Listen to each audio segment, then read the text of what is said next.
Hello, everyone, and welcome back to another brand new episode of the Collider Games podcast. My name is Dennis Den, and we've got another international episode with me and Dorian here in LA, and then also Josh over in South Africa. How are you doing, Josh? I'm doing good, except for the fact that we don't have electricity for 5 hours a day, every day now. Yeah, aren't we on a time crunch? Aren't we on like a Mission Impossible thing right now with you? Like we got like 45 minutes before your power goes out. Yeah, literally, and like it will. Well, I mean, sometimes they're 20 minutes late with turning it off, but like usually, I mean, earlier today they were about 5 minutes late. They were pretty on it today, but then they actually ended it sooner. Like it's supposed to the power's supposed to be off for 2.5 hours, but earlier today was only off for 2 hours. Okay. So yeah, if you see Josh disappear towards the end of the podcast, you'll know why. All right. That'll be my it's weird. electricity. Yeah. Not a lot of huge news this week, but a lot of little things coming out. This one kind of came out today. We knew Ubisoft Forward was going to be this Sunday on July 12th. We knew they were going to talk about Assassin's Creed Valhalla and a bunch of other games. But the not-so-secret Far Cry 6 got leaked ahead of time with Giancarlo Esposito of Breaking Bad fame, Gus Fring being the main villain. I guess his villain is Anton Castillo. I'm familiar with Far Cry, but I've never really played the games. Dorian, are you a fan of the franchise? And what do you think about this leak / teaser now for Far Cry 6? I'm kind of in the same boat as you were. I've not really played. I think I played a little bit of Far Cry 3, but besides that, I haven't really touched the franchise as much. I've just been aware of it outside of like the gaming sphere. But as far as this news, like as soon as I because I remember him, the actor confirming that he is playing. He was going to be in an upcoming video game, and once it was confirmed that it was Far Cry, I was like, all right, bet. Well, let me jump back into the franchise, and I already saw some like fan theories about who the little kid is because they're thinking like it might be a prequel because the little kid from 3 has the same eyebrow mark as the main villain in 3. So they're thinking that might be a prequel. I don't know, but this news excites me because he's one of my favorite actors and antagonists in any franchise. So if he's in a video game, I'm signing up for that. Yeah, he's also the main villain in Mandalorian as well. Yeah. So, and also, I kind of think though, like I kind of think this was a planned PR campaign rather than an actual leak. Like, there's no way you get some news like 2 days before the actual event. I think they were just hyping it up for the event on Sunday. Like they had a teaser ready and everything. Like, here's 11-second teaser. Make sure to come on Sunday. So I kind of think it was a strategy. They were hyping it. Move. Yeah. Hyping the event, which is on Sunday. And if you sign into the Ubisoft, what is their call? Everyone's got their own thing, right? That's Ubisoft Forward. Like their, how EA has their EA Play or whatever. It's called Uplay. Yeah, Uplay. You can get Watch Dogs 2 for free if you do it during the time period of the Ubisoft Forward event. Obviously I'm looking most forward to checking out the stuff about Assassin's Creed Valhalla.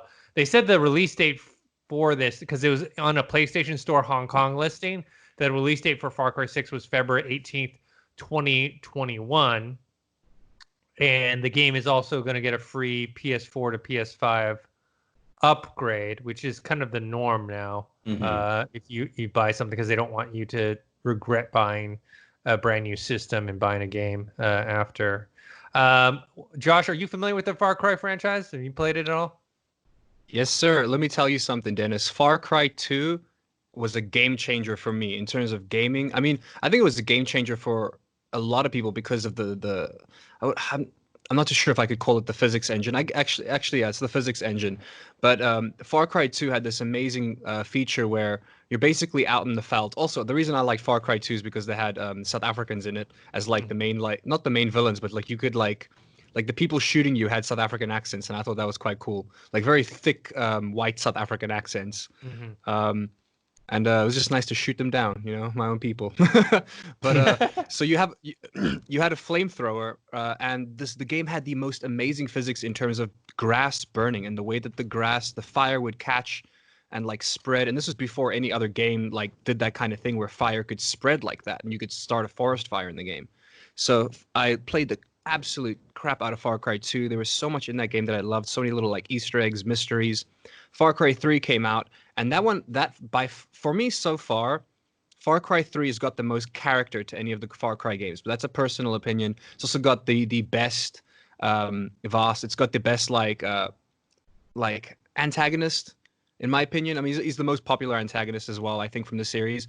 So Far Cry 3 also loads of fun, had some great DLC. Blood Dragon, which is like this like retro 80s like DLC for the game, which is quite cool.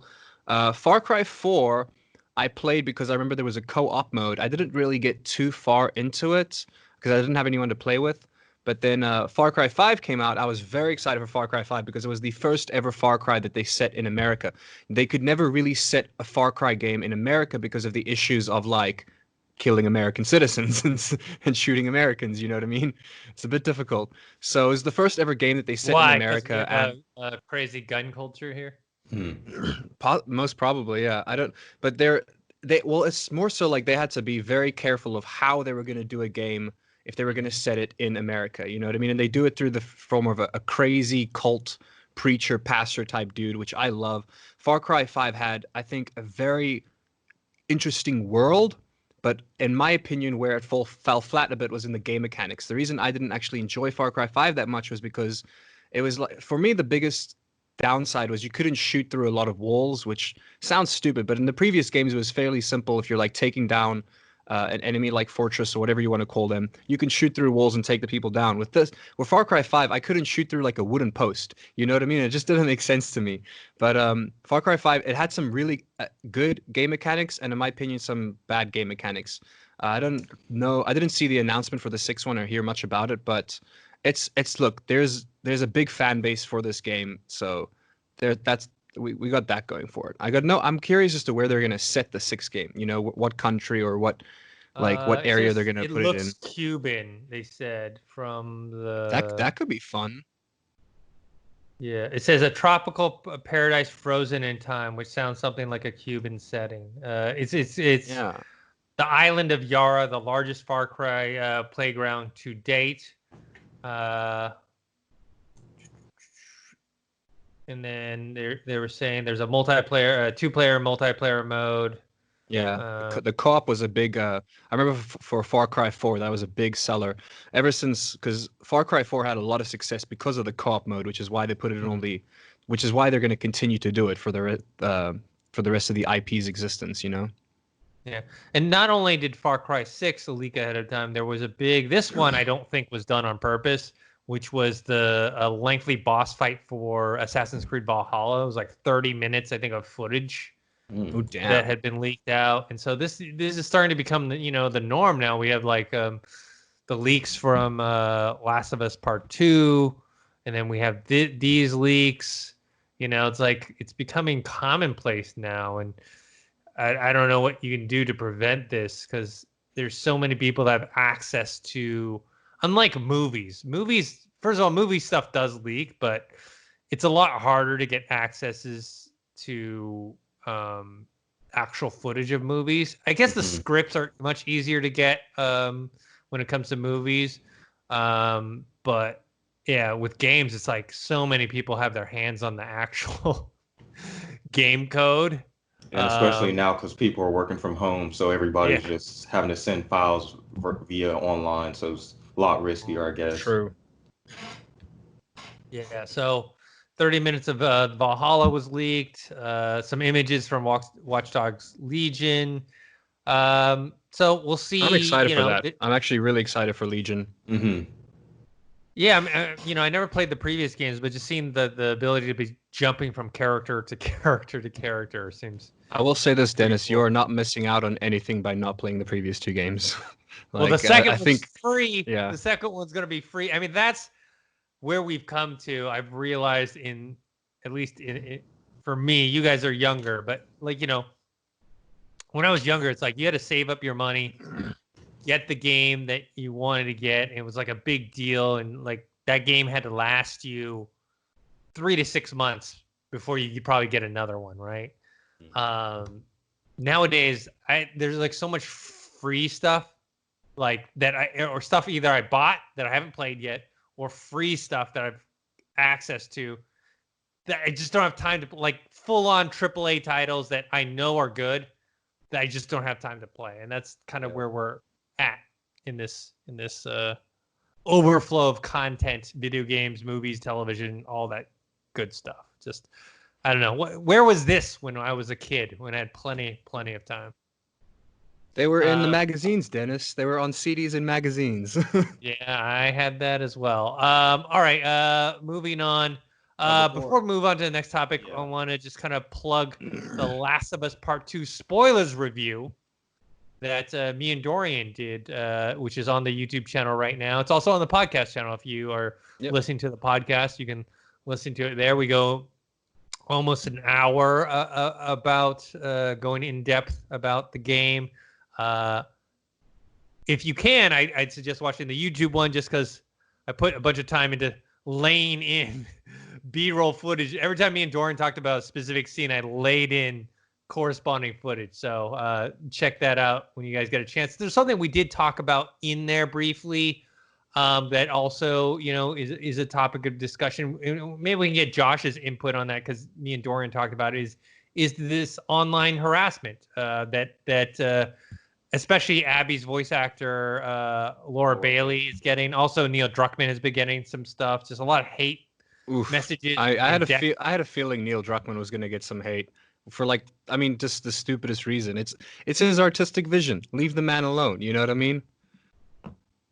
Yeah, it's been ridiculous, especially with Laura Bailey, because you haven't played it yet, Josh, but I don't want to say she's like a controversial character, but like I enjoy the character. Everything was spoiled for me already, Dorian. Okay, yeah. So literally, like a lot you of talk fans, about it. The whole game was spoiled. Well, we don't want to tell. Yeah, we don't. Yeah, a lot of fans were just upset about Abby, so like they went and found the actual voice actress, which is like, bro, first of all, she's an actress, like. Her you gotta learn how to separate the actor from the actual role. Like she's a human being. She's just doing this is her 9-to-5 job. Like how would you feel if you were like a grocery store person, somebody was like harassing you just for doing your work. So it's just ridiculous. But you're not bagging those groceries. That. Yeah, like bro, what are you doing? Like it's ridiculous. It's a fictional game, so I hate seeing her crazy. Being emotional and being feeling like she's unsafe, because you mentioned it on the podcast, and it says people, whenever we do start to go back to these conventions and stuff like that, like if I was a voice actress, if I was her, I'd be like, bro, do I even want to go to an event? Do I even it's weird now, so I'd be worried, Yeah, exactly. Yeah. So it's just come on, it's video games. We're supposed to be having fun. I mean, it's another thing to draw from that is a good example is just imagine someone was upset at a character from a movie in the same way imagine playing Hitler in a movie and people are like, you're a horrible person, man, for playing Hitler in a movie, and it's like, well, did you hate me? Then I did a good job. It's like, and it's so stupid. They tried to do that to Taika. Some people tried to do that to Taika, even though his was a parody. And they were like, did you watch it? And he was like, no, I'm making fun of Hitler. But and we see that all the time. We see that all the time with some of those Netflix shows. Like I remember the black actress from 13 Reasons. People were harassing her because of her role. Shit like that. It's just ridiculous. Fictional characters, bro. Come on, grow up. It's childish. That's sad. Yeah. That's sad. And what we talked about in our spoiler review as well was a lot of this hate is coming from people who didn't even play the game. Yeah. Just read the leaks. They found out, oh, this character did this and whatever. Oh, I hate you, and then whatever. So Naughty Dog came out and they condemned on Twitter on July 5th. They said any form of harassment or threats directed towards our team and cast. They said, although we welcome critical discussion, we condemn any form of harassment or threats directed towards our team and cast. Safety is our top priority, but we must work together to root out this type of behavior and maintain a constructive and compassionate discourse. That's the thing, is this behavior, not limited to gamers, because you see in television and movies as well. It's what happened? When did when did people become so cut off from reality? Didn't understand. As soon as they realized that you could do anonymous troll accounts without like having anything linking back to your personal, that's when like, all right, we can talk as much shit. That's why there needs to be a real show where you just find out the people. I'm pretty sure there's like reality shows, but it's just like you find out who's talking trash. You go to their actual place and you find out it's like a middle-aged white man, and then y'all just have to fight. Like you just have to beat their ass. Like that's a show I'd be a host for. Dude, you should pitch that to the people who do Catfish. Yeah, bro. You're like, call trolls the show. You know, keyboard warrior the show. Yeah. Anyways, it's ridiculous. But if you enjoyed The Last of Us Part 2, or even if you didn't, but you actually played through it, check out our spoiler review and see why we thought a lot of the quote-unquote controversial decisions actually worked into the game's favor. Another thing, we can't talk about the game other than that we have Ghost of Tsushima, me and Dorian, we've been playing it, and that we will be having a non-spoiler review on Tuesday. Is it Tuesday? Tuesday, 7 a.m. Tuesday, 7 a.m. We'll have a non-spoiler review out, and then on we'll probably wait because it comes out on that next Friday on the 17th. We'll probably wait till the next Monday or Tuesday to release the spoilers review of that, but then we'll also be streaming walkthroughs, playthroughs, a lot of stuff, a lot of content. I have a question for you guys. What's up? I got a question. Can we answer the question? Can we actually answer the question? I know for a fact you can, because it's a vague question and it has to do with something that was announced a long time ago about the game. What is the black and white filter like? We can't talk about that. That's not. You can't. They announced it. No. Yeah, no, we can't talk about that. That was in the trailer. Talk about our opinion on it. All I can tell you is it's called the Kurosawa mode. You got three ways you can do it. That's good. You can do English voice acting, or you can do Japanese voice acting with English subtitles, or Kurosawa mode, which is Japanese voice acting, English subtitles, and black and white. Let us know down in the comment section below. Subs or dubs? Subs for life. All I can say is I chose to do the samurai mode, which is the Japanese voice acting with the subtitles. Yeah, I'm doing that one as well. That was my it's dope. But yeah, we're no more talking about that. But before we move on to the next little bit of news, I did want to jump back to the Ubisoft forward, just because I got to play a little bit of the Hyperscape game, their new battle royale that they're dropping. So jealous. I got to play a couple of rounds of that. It took me, I think definitely it was just a beta still. Like there's definitely some bugs and tweaks that they need to balance out in terms of weapons and things like that. But the time I did play, I enjoyed it because it had a little bit of mix of Apex and what people wanted from Titanfall 2, like within Apex. So kind of blended those and added this new thing. It took me a little bit to get used to because I was trash at it. I played for a few hours, but I thought it was interesting how they distributed the codes. So they gave it out to like key influencers within the streaming community on Twitch, and then to get the code you had to like watch their stream, and then you got a Twitch drops. Twitch drop, yeah, that's what it's called, and then you were able to get it. So I thought that was cool how they implemented that. You were able to kind of play with them as you were watching. So I think they did that because of the success. I think they did that because of the success from Valorant. They did the same thing with Valorant, where they did Twitch drops, and that's how you got access to it. I was looking for a Twitch drop, but then I found out that my region isn't available for the beta. Dorian, have you ever played any arena games before, like Quake or Unreal Tournament? Because there's a lot of arena elements in Hyperscape, like a lot of arena shooter type things where it's very fast paced. The game's fast paced. It was very fast paced. I was trash. It was just trash. Arena shooters are fast paced. You'll get like the same type of gameplay from Doom, for instance. That fast paced arena type fighting. Yeah. It looks good though. It's well received. I mean, look, from the streamers who I have seen streaming it, they're enjoying it.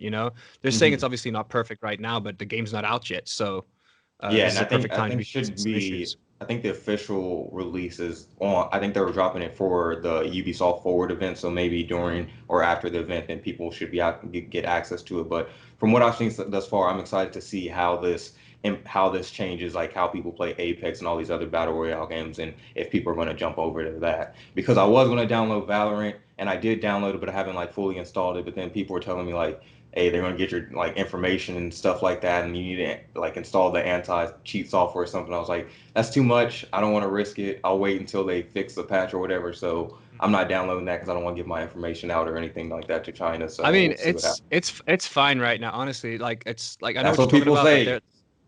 Nah, dude, I don't know, it's man. I don't want really to risk it's it. really not it is really not an issue. I think you shouldn't download Valorant until you've at least played some Counter-Strike first, because I know you don't play mouse and keyboard much, No, and I'm you need to sticking play with some. I'm sticking with the Xbox controller, man. It's not like it's not Bro, happening. I'm not. there's no I you tried the you mouse. I can't do it tried on it. Valorant. I downloaded There's no Overwatch. I controller tried on to play a Valorant. couple games with the mouse. It's just not for me, bro. Like Xbox or PS4 controllers. I'm sticking with that Yeah. for the rest of my computer days.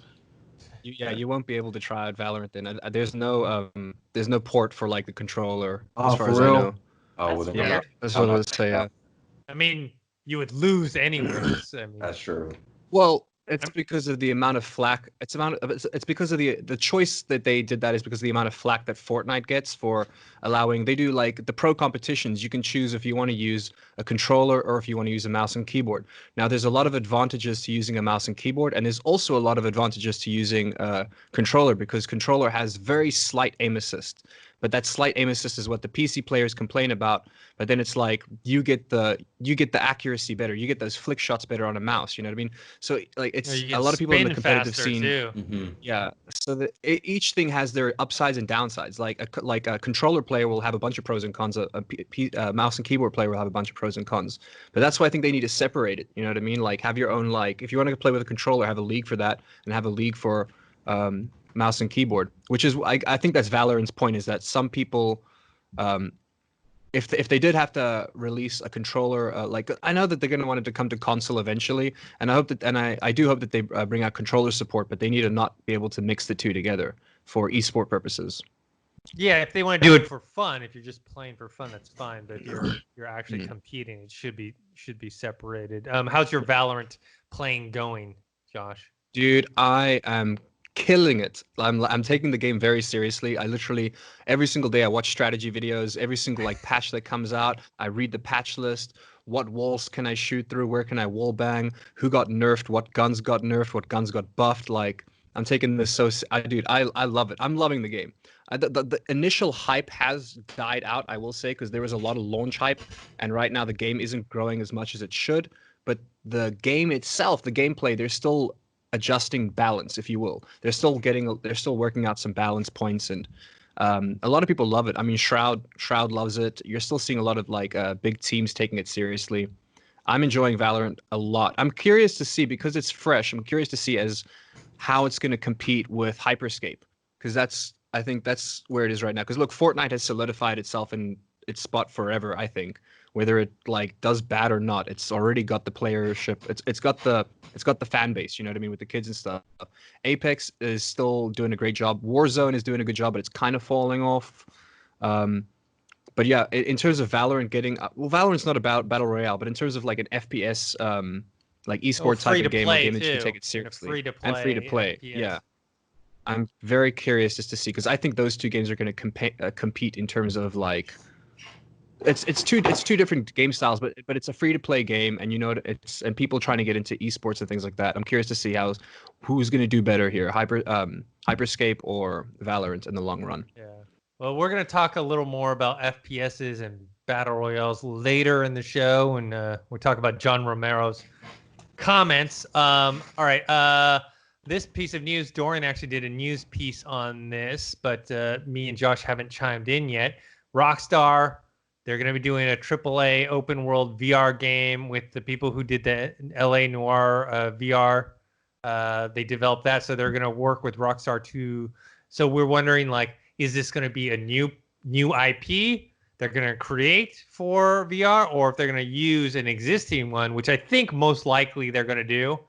Obviously, they already did LA Noire, so that leaves that off the table. You've got Red Dead Redemption. Mm-hmm. You got GTA. Even I think Dorian, you mentioned Max Payne. Mm-hmm. Ooh, that would be sick, dude! So a new Max Payne game. So, Josh, what do you think this would be? Yeah.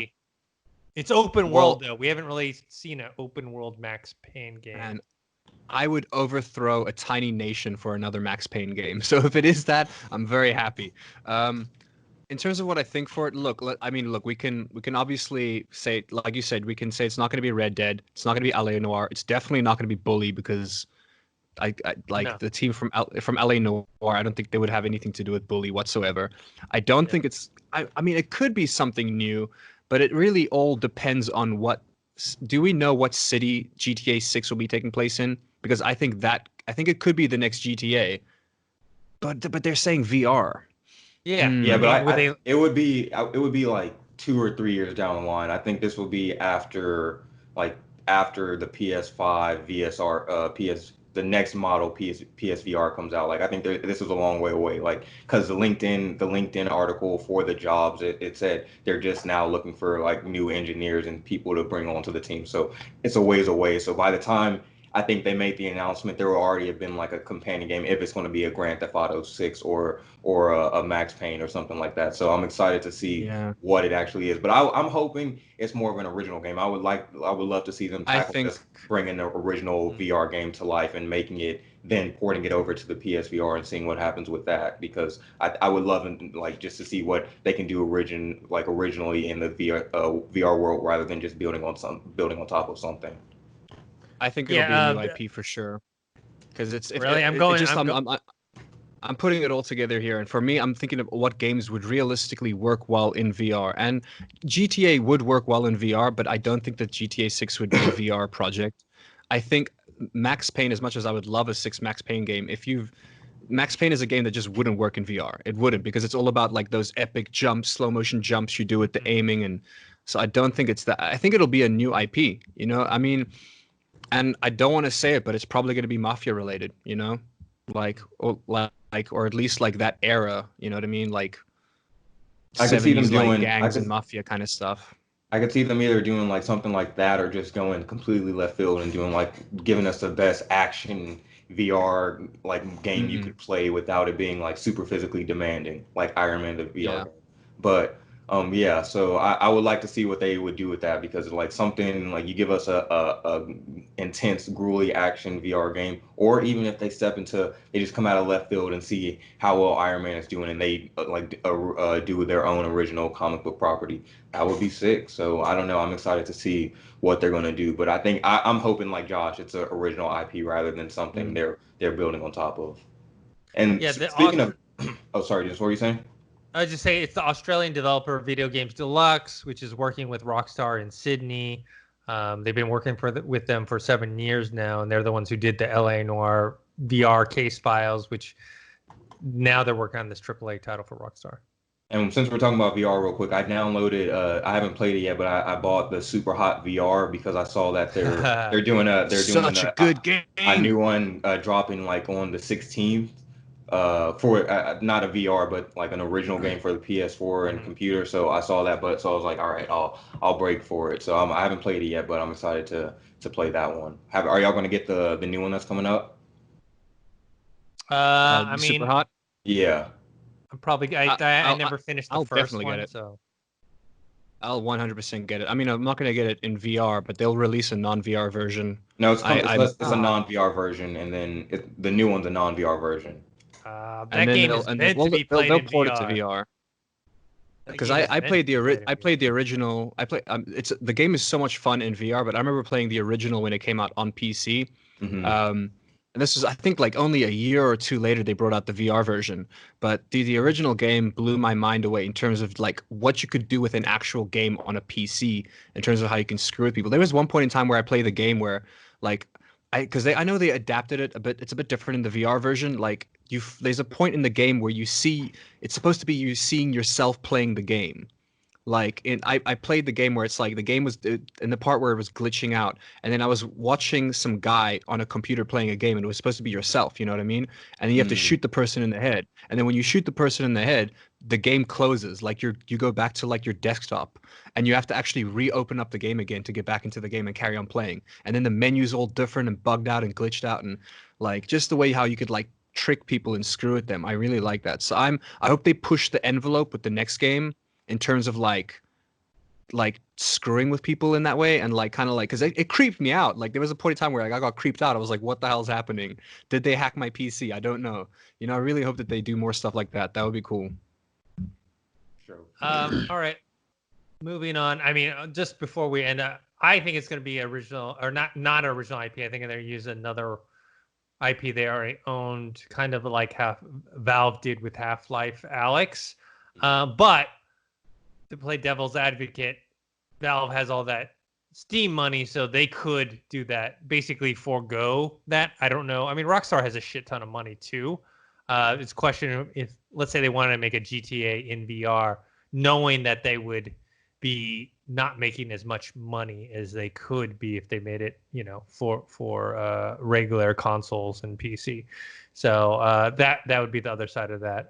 Speaking of Half-Life Alyx, so Jeff Keighley just released this thing called The Final Hours of Half-Life Alyx, which is this kind of like multimedia, almost like it says like interactive storybook. It's like kind of almost like a documentary / like interactive way to like check out how the game was developed, but also it has a lot of information about canceled Valve projects, including Half-Life 3 and Left 4 Dead 3, which I found, you know, to be very interesting. That from what I've read, because I haven't watched the thing yet, but they're saying that Half-Life 3 they were making the Source Engine 2, and they were going to their idea was to make it so that the levels would actually change and be different every time you played it. So, which is very interesting. Like, how can you make like quote unquote good level design if it's randomly chosen? I think they were trying to make some sort of blend where it's random, but at the same time conform to some sort of I don't know, level design algorithm or theory or whatnot. But eventually they dropped it because it was, I guess, too much resources trying to build the engine and also make the game.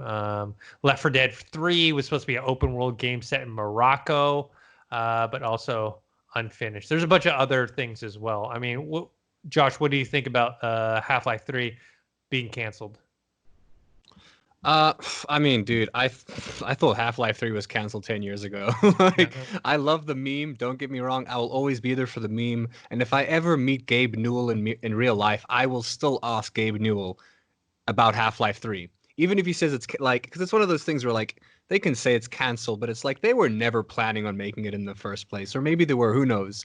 But like, nah, it's just.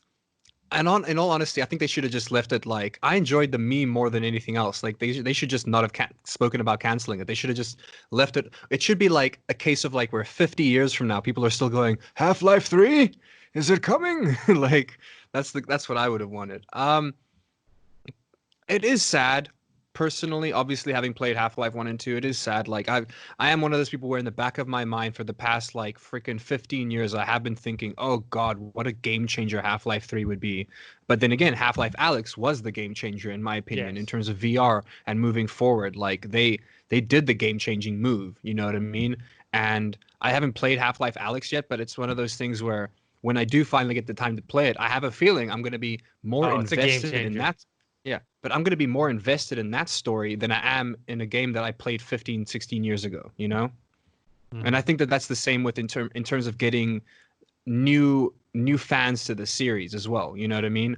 Like they're like why do a Half-Life 3 when kids don't know what the hell Half-Life 1 and 2 is, you know? They'll know what Half-Life Alyx is, but so yeah. It does suck, though. I think people are going to be outraged. 100%. People are going to be so upset that they're not doing a Half-Life 3.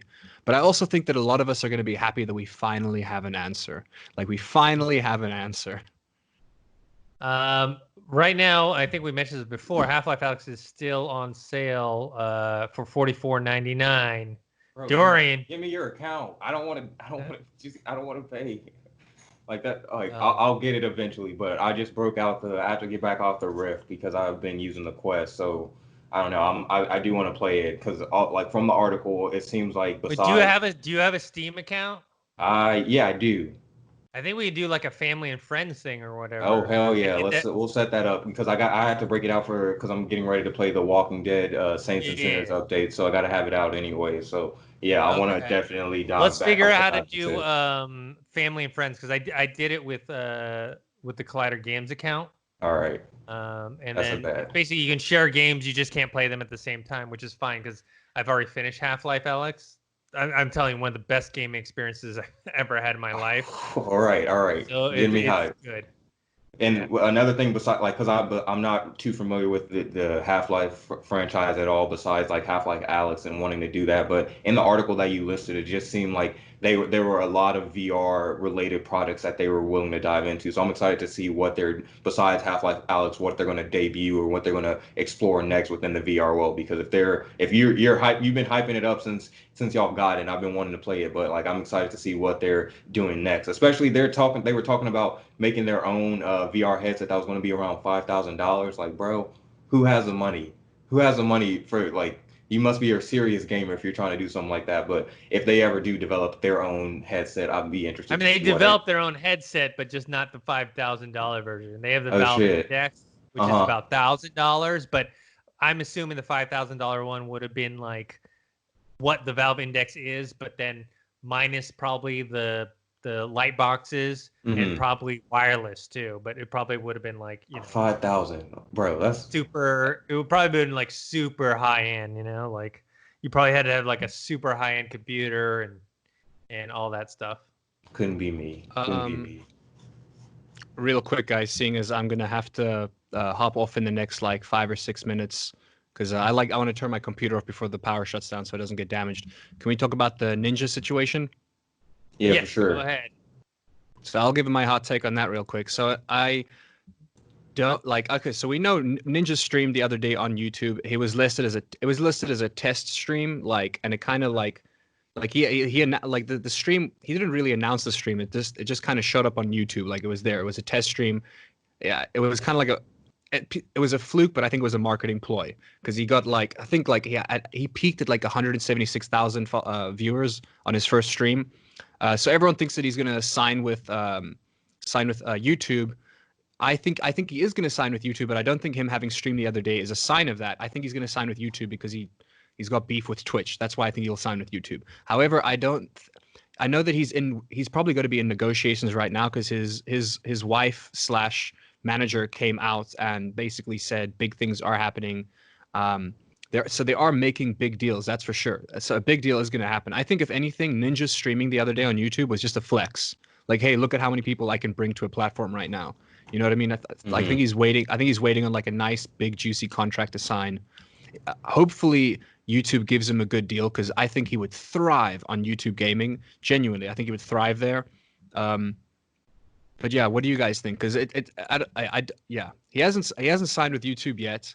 I know that they're talking, like, I don't know if he's gotten any offers yet. He's been very hush-hush on the situation. But, like, at the same time, he hasn't confirmed that it's going to be on YouTube. You know what I mean? But where else could he possibly go? Like, didn't he decline going on Facebook Gaming? Because that was the kind of, like, Mixer's thing was like, hey, we're closing, but we're suggesting people go to Facebook Gaming, which I'm sure nobody's going to want to do that. But, so here, like, I don't know. Like, some people are thinking... Some people were like thinking that there is going to be another like up and comer that he might sign with or whatever. I think he will look when he left Twitch, he still had the most subscribed channel on Twitch when he left, and then Twitch used his channel to promote other stuff. And there was at one time where they ended up promoting porn on his channel by accident. And so like there's just a lot of beef there. I don't think he'll ever go back to Twitch for that unless they're going to fork out a lot of money. I don't think he's going to go back to Twitch. I think he's going to end up signing with YouTube Gaming for sure. I will say this though, with regards to streaming on YouTube, I hope that YouTube makes it a lot more easier to view streamers and browse through streamers because currently it's a bit difficult to look through your options of who to watch unless you're already subscribed. You know what I mean? I'd like an option on YouTube Gaming where it's like you click similar to Twitch or Mixer, where it's like you see the game, you see how many people are streaming this game, and it shows you the people streaming, and then you can click on something. You know, it's a good way to promote new streamers as well, in my opinion. Because the only I watch a lot of streamers on YouTube, but it's only because I'm already subscribed to them or I already know that they exist. You know, YouTube Gaming is not a good place for I think people to thrive as up and comers. I think Twitch is a better place for you to go if you're starting out. You know what I mean? Yeah. All right. I know you got to go, so I'm gonna read off a few different topics, and then you guys chime in on which ones you're gonna want to talk about. First, we have the PS5 box has been revealed with the kind of white bar on top. They showed the Spider-Man Miles Morales box there. Beautiful. It looks sick, dude. Yeah. Capcom says 80% of its games are sold digitally, which is a ton. And they say they're going to be 90% pretty soon. Last year was only 53%, so that has jumped significantly. This one, well, actually, there's a couple things. Xbox is reportedly interested in acquiring WB Interactive. We talked about that before and what a coup that would be for their exclusive gaming. Now, they wouldn't own the rights to something like Batman, but I think Caboose was right. Kombat would it be? Yeah. That would be a game changer in the. I mean, imagine if you could only play Mortal Kombat on the Xbox. That'd be crazy. Oh yeah, that's huge. Also, July 23rd, which is in a couple weeks, that is going to be Xbox Series X first party game showcase. So that's when we're going to get basically what we had with Sony a few weeks ago. This is going to be their big unveiling of. Obviously, they're going to show Halo Infinite, but then we got to see what are the other first party exclusive games they're going to have, because that's how Sony won this generation, the PS4 generation, is they had the exclusives. Sony acquires a minor stake in Epic for $250 million. So they are, they're interested in the creators of the Unreal Engine and also the owners of Fortnite. Launcher, probably. Yeah. Probably and then I know this one, well. I know Josh, you're excited about, which is Shadow Warrior 3 was announced. Dude, this is one of my favorite IPs of all time because it's just the best like action comedy. There's so many bad jokes, but they're like, I love bad jokes, you know what I mean? But they're known for that. They kind of push it. It's one of those games where I'm going to actually want to stream Shadow Warrior 2 with Dorian. I'm going to try to convince you to buy it. It's on sale. It's on sale on Steam right now for $10 because the second one is it's multiplayer and you can play it with a controller if you want. Also, okay. Dorian, you should download Killing Floor 2 on the Epic Games Store. It's free right now, and you can also play that with a controller. Look, if you haven't played Shadow Warrior 1 or 2, or if you guys are a fan of like cliche like kung fu type movies, it's got like comedy kung fu movies, you guys will love this game. It's super fast paced, it's badass, the gameplay is so much fun. It's one of the I once played the first Shadow Warrior game at a house party in LA. Like I was at a house party, I saw it on on a PlayStation, I played it, and within like 20 minutes everyone at the party was just staring at me playing the game because they were like drawn to the game. They were like, this is like just to even like watch someone else like slay demon ass. It's like it's amazing. I think I'm excited for this. It's a great game. It's one of those games where it just keeps getting popular. Obviously, it's an IP that's been around for a long time because it was a classic game from before the year 2000. I think it was from like the 90s or something. Mm-hmm. And then they rebooted the game with Shadow Warrior 1. And then Shadow Warrior 2 kicked ass. They made a multiplayer. I'm currently playing Shadow Warrior 2 for the first time. Love it. Dude, I can't wait for Shadow Warrior 3. Hands down. It's probably the game that I'm most excited for currently. Nice. So what do you guys think about like Sony acquiring Tzeng and also with Xbox showcase coming up soon? Dude, I'm excited about the showcase because I want to see what big original IPs are going to drop for the Xbox Series X, just specifically because that PlayStation 1 was pretty good, and especially with the Miles Morales game, that was like one of the main attractions. So they have to bring something to that scale caliber of like, here's our biggest game. I know besides Halo and all that, but like something original that comes out of left field that really just knocks out of the park. So I'm excited to see what they do with that. And I wasn't originally informed about the Xbox being interested in WB news. So personally, I'm really excited for that because if they get WB, if they acquire not the rights to WB in general, but just are able to get their own original IPs from WB, like we get like DC games within just Xbox exclusive, like how Marvel has PS4, that's a game changer. Like that would be a real defining step for Xbox in terms of original games. So that's the most exciting news I'm excited about. I hope it happens because, I want some more Xbox exclusive. And if they can be related to DC, Mortal Kombat and all that, then it sounds right up my alley. With regards to the Sony taking a stake in Epic, I think all this really means for the consumer is that we're going to see a lot more Sony games on the Epic Games Store. Personally, I think that's definitely a possibility with that happening. Also very excited for the Xbox. I'm just excited to see what exclusives they're going to be talking about. You know what I mean? Like, I really want to see, because it's one of those things where I've always been a PlayStation guy, but I really am interested in the next Xbox. You know what I mean? And I think especially with them acquiring Warner Brother Interactive, they've made a lot of moves in the past like year and a half in terms of acquiring studios and stuff. So I'm excited to see what they're going to show us. Oh yeah, I know we didn't really talk about this too much.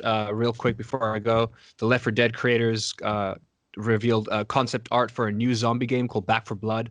Very excited for that. I love PvE games. PvE games are great because it's just like you and a couple friends playing against zombies or whatever. It's like it's not as competitive. You know what I mean? You don't have to worry about some dude showing up out of nowhere and just wrecking your shit. You know what I mean? It's just you can actually have fun with that.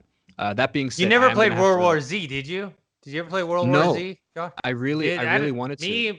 Me, Dorian, and Caboose had a blast playing. It's Left 4 Dead, but a third person perspective. That's all it is. And it's like there's like hordes, aren't there? Yeah. Dude, it's so much fun. All these zombies come, you throw a grenade, and it blows, and they just fly everywhere. It's just imagine guys, Left 4 Dead. I'm gonna have to hop off right now because the internet. Cool. I mean, the electricity is gonna go off in 2 minutes. So I got to save my stuff. You guys have a wonderful rest of the podcast. If you guys ever want to, I'm getting my 100 megabyte line installed on Monday. So next week I'll be streaming. Dorian, if you ever play Apex, hit me up. I'll be there with you. For sure, bro. Later, guys. We'll get it set up. All right, later, Josh.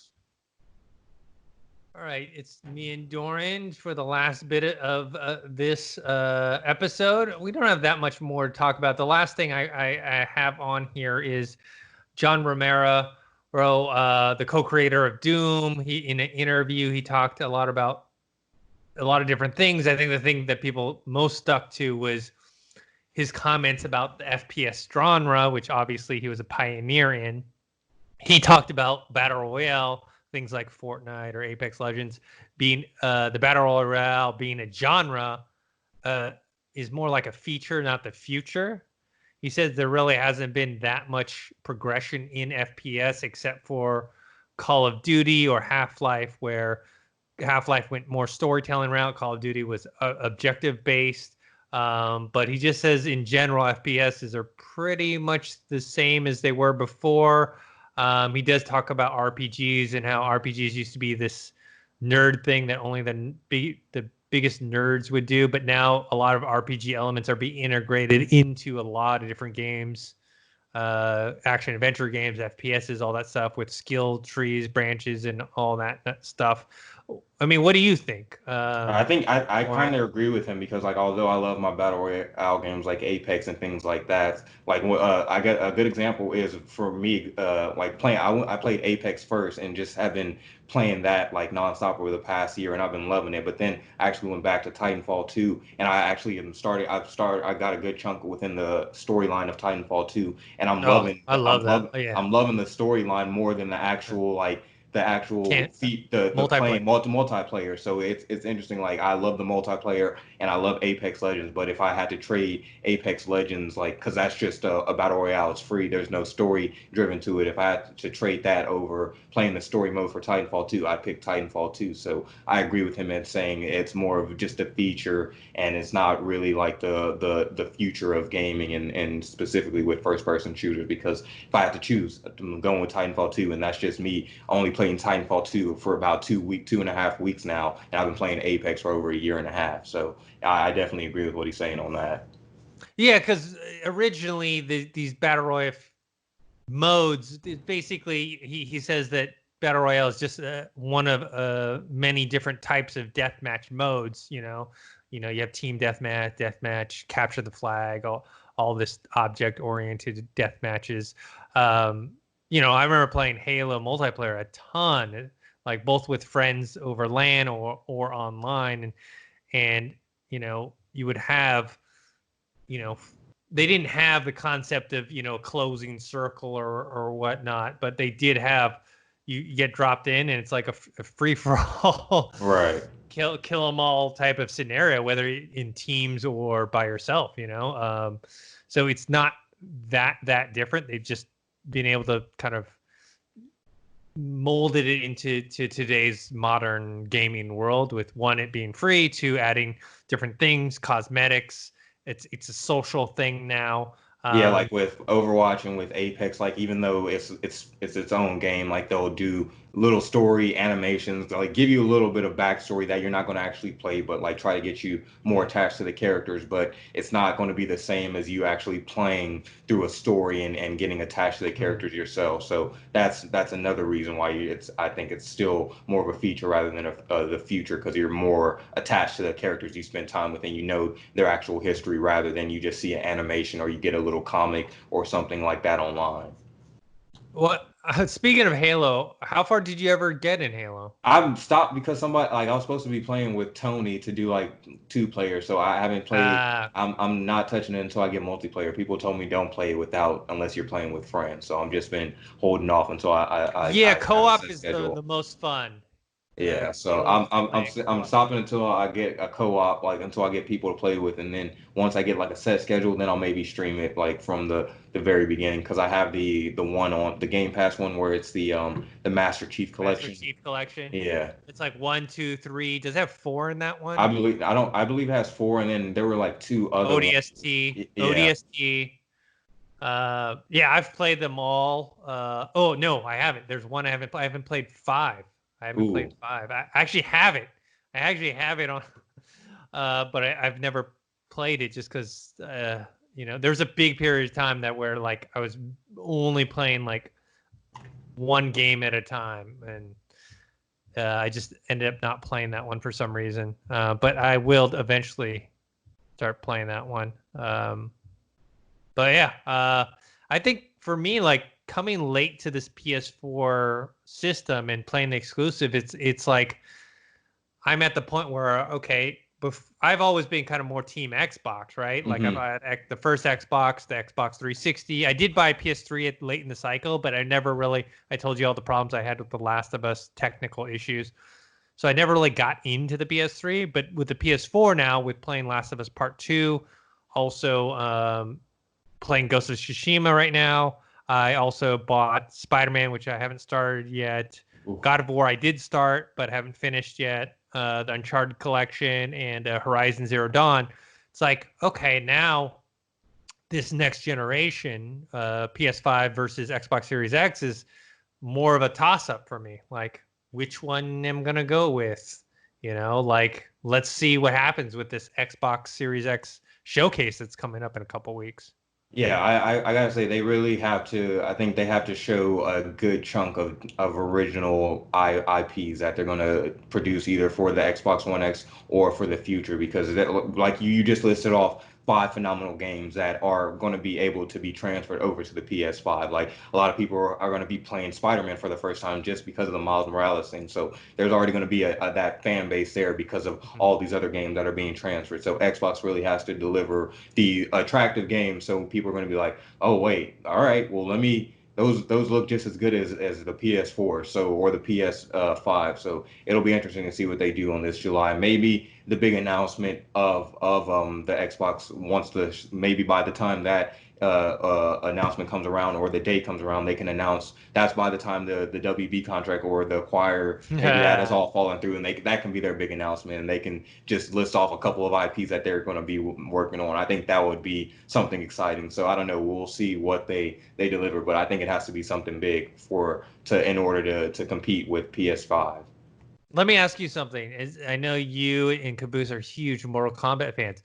Let's say Microsoft acquires WB Interactive and Mortal Kombat becomes an Xbox exclusive. Like, is that a guarantee for you to buy an Xbox? I mean, like if that's what they introduce, like the next Mortal Kombat is on the Xbox One X. One X Series X. Series X. Yeah, I'd probably get it just for that. I don't know, because I feel like right now it's specifically with Mortal Kombat 11, there are constant updates and new characters being added on. So it would have to be really something different than this new game to really draw my attention, because unless they can just do a major update from Mortal Kombat 11 and transfer it over, I don't know. It would have to be something bigger than just Mortal Kombat, just because of how close Mortal Kombat 11 has been to all this, and it's still getting updates and new characters being added on, the new DLC. So it would have to be a big difference. I don't know. We'll see. But yeah, it wouldn't just have to be Mortal Kombat for me. I'm already Team Xbox, so you know that. Especially like I'm the opposite of you. I got an Xbox later instead of I was always Team PS4. So the only reason I'm still more Team Xbox at the moment just because of the graphics and how how it's able to handle better things versus my old PS4. So it's going to be different once, like you said, it's a toss up now moving into this next gen, just because they're kind of on equal playing fields. Besides PS4 having a better catalog of original games. Yeah, I mean, I've been Team Xbox. Halo, I was a huge Halo fan, so I had to play. Like the first Halo for me, it was like, a game changer for me. And I mean, there's two reasons I've kept with Xbox, and they actually have less to do with games. It's one, I like the UI of the actual system. I like better. I think it's more intuitive than the PlayStations.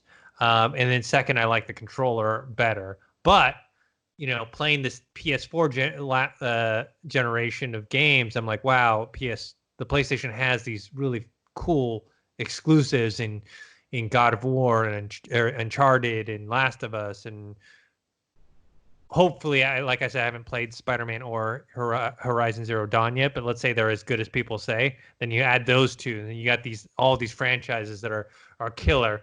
Where you need to on add Xbox, Infamous. Sorry, you need to add Infamous. Have you played the Infamous games?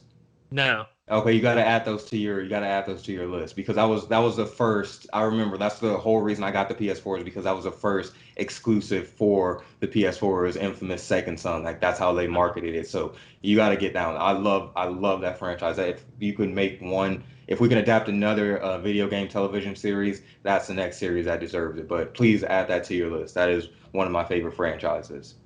Yeah, and so with Xbox, you've got Halo, like I mentioned. You have Gears of War, but then you have other ones that I'm not that into, like Sea of Thieves, which I'm not. Yeah. I heard that was fun, or I heard it was a game that came out that was kind of incomplete, but then they've added more and more stuff to it now, and now it's more fun. They had the Forza Motorsports exclusive, but like to me, like I'm not a big racing car fan. One thing they recently added, but it's not, going to be out for a while, which is Outer Worlds, when they acquired Obsidian. That will be something I definitely will be looking forward to as an exclusive. So they have less so, or compared to the PlayStation. So this showcase in a couple of weeks is really going to tell me, And I'm okay. wondering if they're gonna. I know there hasn't been any talk of anything for VR in terms of Microsoft or Xbox, but I seriously think they should be considering that into the future consoles. Like I only see the PSVR getting bigger, especially if they're going to do an update for the PS5, and all these other PC games are getting ported onto the PSVR. So I hope Xbox gets back into the VR game in terms of their consoles, and I don't know why. Very surprised. I'm honestly, I'm shocked. So maybe that's if they announce that at the event too, I'll be happy. Like if they're saying, all right, we gotta imagine they acquire WB, you get another VR, you introduce some VR stuff, and then you can do some VR games in terms of like how they did the Batman Arkham Knight type of the games, but make it more like you're an actual combat person instead of you doing like clicking the puzzles. So that would be something I think they could definitely try to win over versus Sony, what they're doing right now with Iron Man and the next installment in their VR stuff. So I don't know. I'm surprised that they haven't already, but hopefully they will in the future. Yeah, they have I mean, at least officially, they have no plans on doing VR in the generation, which is weird because they have all these Windows compatible virtual reality headsets. I mean, right. When you're playing VR games, you're using Windows 10, to play them on Steam or whatever else, and you're whether you have like an Oculus or Index or HTC Vive or one of those HP headsets. It's like, imagine if Xbox Series X has some sort of breakout box that lets you plug in any of those devices that you already own. Ooh. You know? Ooh, you Dennis. Like, think about that. Hold on, you might have just gave him the key because how with the PlayStation you have a box that you hook to the PlayStation, it's not directly going into it. So yeah, if you could do something like that where it's just like it reads it in and out like how the capture card or something. Oh, all right. Xbox, Microsoft, listen to our podcast. We just gave you some great ideas if you're not already doing it. Yeah, and send me a check if inspired you. Yeah, trademark. We got to trademark this conversation. Yeah. But yeah, like so something like that would be kind of game changing or groundbreaking, but you know, it doesn't sound likely given what they've been saying. But in terms of the game exclusive, they realized they needed a lot more than just Halo and Gears. So we'll see what's up there. Also, the other thing too is like Halo and Gears are very like they're even the one's a third person, one's a first person, but they're shooters, right? One's a FPS, one's a third person one. What they need to do is get into some of this action adventure, story based games like Uncharted, Last of Us, God of War. Like, yes, there's action to it, but you need some sort of RPG / adventure storyline focus on there that I think Xbox is currently lacking. Like I know there's some. I'm newer to the Xbox franchise. I know like I can list all the iconic characters I know before. Like Master Chief is probably one of the only people I could tell you like from all those video game franchises that is like one of those iconic people to transfer over from any of the Xbox games. Like if you could list 10 iconic characters, like I can give you Nathan Drake, I can give you Spider-Man, I can give you all these iconic characters that have lasted impacts from the PS4 games. So I don't really think Xbox has too many of those like story-driven games that can produce like here's our iconic character that people will know for the rest of time. Like there's no Joel type figure, or there's no person like all they have is Master Chief right now. I mean, other people will say characters from Gears, but not like Marcus Phoenix, but none of them reach the level of Master Chief in Halo, and you know, with the PlayStation and like Nathan Drake and Joel and whatnot, they don't have outside Master Chief. They don't really have that yet. So we'll see. I'm excited to see what happens, but hopefully it's a big thing. Yeah. So. Yeah, I think that's it in terms of our topics. Like we mentioned before, we're going to have a bunch of Ghost of Tsushima stuff coming up very soon, early next week. Reviews, spoilers, live streams, walkthroughs. And we will have part 2. We'll have a Paper Mario review on the website. Not sure about the video side of things, but people can look out for that on the website side too. Yeah, what is it like origami? You and me don't have a Switch, so I mean I do have a Switch, but that's all Greg. That's all up Greg's alley. I couldn't try to play the Mario game and Ghost of Tsushima. They're two opposites of left fields. You know, after Last of Us Part 2 and like binging that, playing that, and now playing Ghost of Tsushima. These games are that's the thing. I love these type of games, but they are time consuming. Hell yeah, it's a marathon. I got my water bottle right here. I got a blanket. Got my little neck rest. It's like snuggled in, trying to like hunker down for a war or something. Okay. All right. So I think you and me got to get back to playing Ghost of Tsushima. Well, first I got to edit this podcast and post it. But where can people find you, Dorian? Find me on Twitter, Dorian Parks and Rec. Find me on Instagram, Dorian Parks, and I'll be on the Collider Games channel here every day doing streams, posting news updates, things like that. So you can find me anywhere. Yeah. And you guys can find me on Twitter at ThinkHero or Instagram, Dennis.tzng. Make sure to subscribe to this YouTube channel, youtube.com/Collider Games. Also subscribe to our podcast feed, the Collider Factor feed, where we have this every single week, plus reviews and interviews. We had the Troy Baker interview, we had the Dante Bosco interview.